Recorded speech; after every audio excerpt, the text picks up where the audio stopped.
locations. This is what I've worked my whole life to be trained for. The jail is just an extension of what I've been working towards, this whole time. Actually, John Schickel, who was the previous jailer with Boone County, probably one of the most successful jailers that Kentucky's ever had. He had a law background, and he had said on several occasions. He now sits in the House Senate. Being law enforcement did not prepare him for running the jail. The jail is an administrative position. It's a situation where a very business-minded background comes in very handy. Okay, very good. R.D., what specifically do you believe qualifies you to be Carter County jailer? KJ, I believe my experience in law enforcement, supervisory experience in different positions, my investigative skills as being a detective. The Kentucky constitutional provision states the qualifications for a jailer in the state of Kentucky as one who has to give bond as required by law, 24 years of age, live within the state for a minimum of 2 years, and within the county for a minimum of 1 year. However, the Kentucky constitutional provisions relating to the office of jailer are very unique. No other state constitution refers to as jailers. In other states, the sheriff or the sheriff's deputy is the one that does the duties of the jailer. It is an administrative, there is administrative actions that needs to be taken, and I believe with my supervisory experience as chief of police, I can do those make those administrative decisions and carry out that part of the job effectively and efficiently. But that's to say that Kentucky is the only state in the Union that elects its jailers.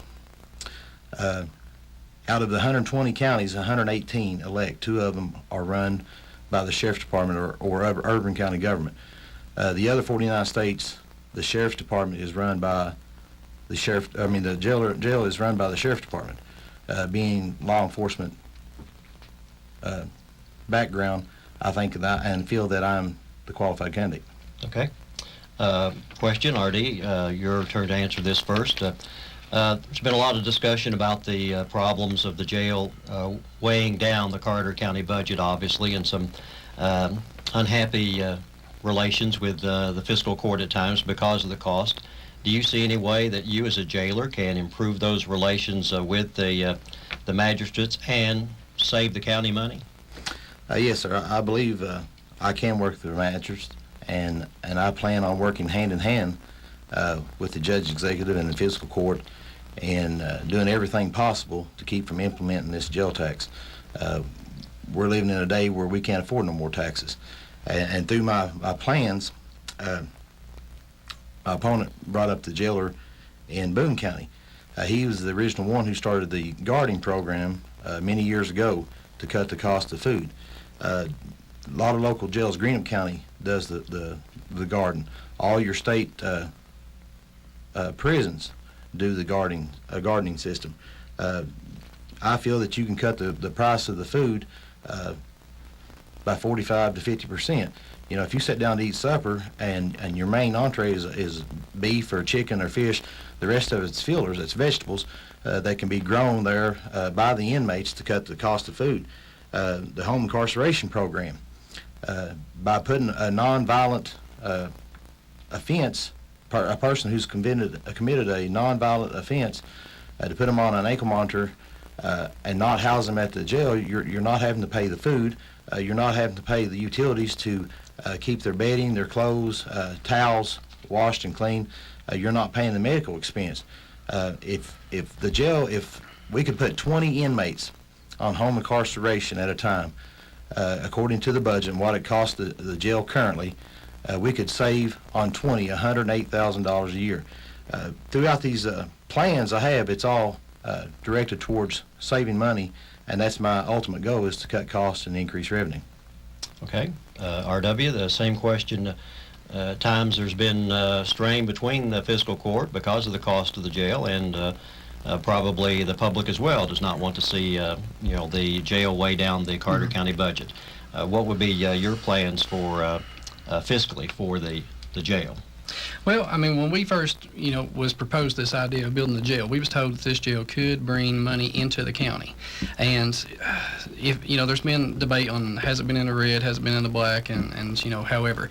But the bottom line is a well-run jail is a wonderful thing for any county. You do have to, put in other kinds of programs. We need to figure out a successful way for home incarceration. However, I mean, we are currently not receiving any of the money we're supposed to be getting for people that, have their overnight, at jail when they're required to pay. We're not getting this money. These are the same people we're going to be, asking to pay for their ankle bracelets. I mean, these are people that steal lawnmowers off your back porch to pay for an OxyContin 30. They're not going to pay for their bills. So Which therefore, they're required to. they are required to pay. It's not happening. I mean, numbers are great. I love numbers, and I mean, you can throw them out there, and I can tell you how 10 cents on every meal would save us somewhere around $16,000 a year. But in reality, I've looked at the food bill. I have vast experience when it comes to dealing with this. There's only so many areas right now we can cut costs.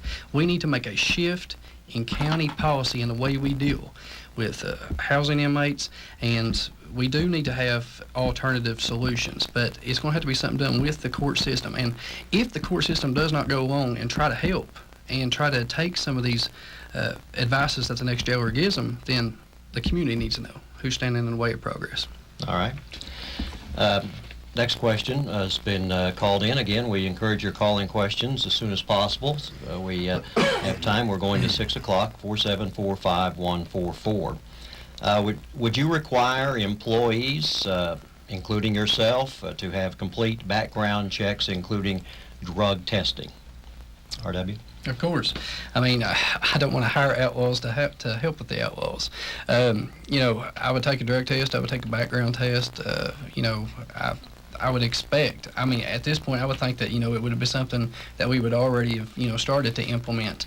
But I'm definitely for that. I think it's, it's just, that's a matter of, having a professionally run facility. And with the problems that we have, I've done a lot of rental property, and it's amazing.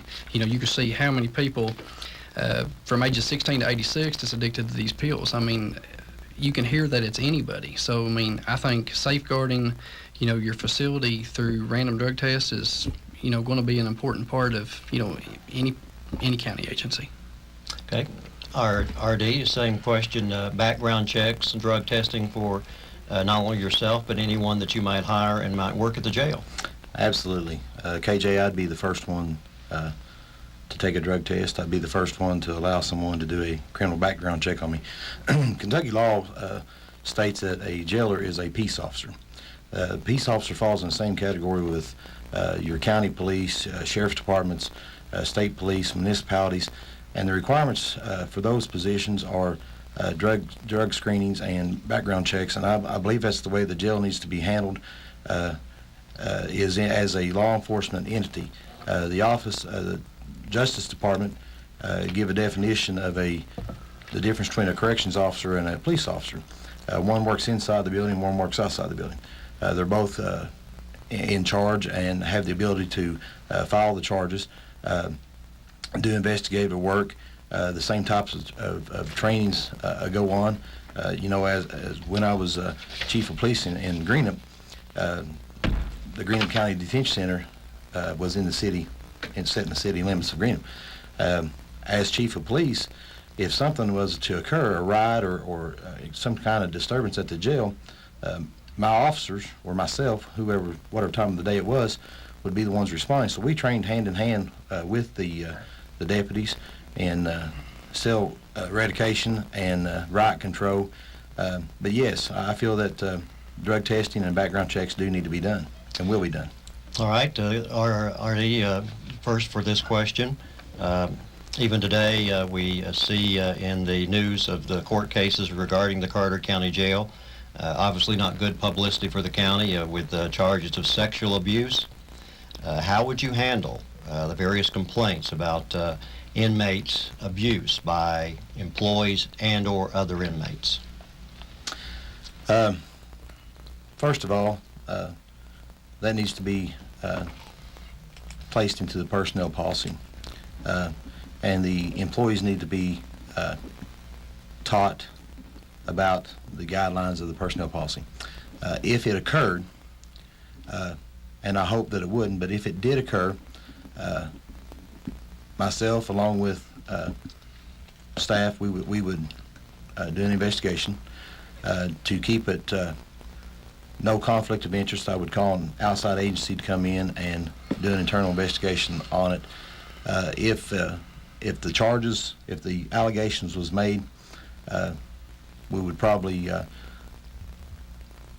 relieve the person of their duties until the investigation was complete. Depending upon the outcome of the investigation would depend upon the them keeping their job or losing their job. Okay.